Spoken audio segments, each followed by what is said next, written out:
Okay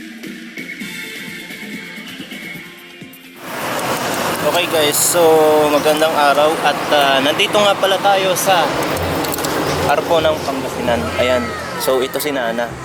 Ang ating ride ngayon ay napakainit. Seriously, napakainit. So tingnan natin kung makakasakay tayo ng bus patungo sa Pampanga and then balik tayo ng Bulacan. Ewan ko, ito yung pangalawa sa pinakamainit na ride ko bukod dun sa Cabanatuan nung kasama ko si Ian. Ano na tayo, magkabang lang tayo ng bus na pwedeng masakay ang bike natin.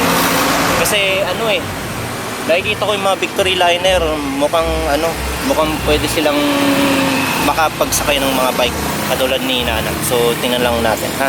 Okay. So ngayon, galing tayo ng Bulacan at nakatungo na tayo ng Arco ng Pangasinan sa loob ng 144.2 kilometers. Kanina nga pala, kumain tayo sa Pampanga.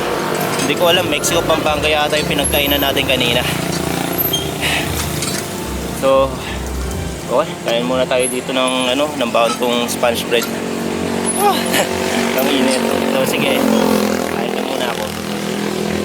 Sa katunayan, pagkatapos ito ay hindi ako nakasakay ng bus sapagkat nagtanong ako sa lokal ng San Clemente, Tarlac ay mahigit 500 ang pamasahe kasama na ang bagahe. Ang bagahe natin ay yung bike natin. So ngayon, pinilit ko mag-bike at kinaya naman.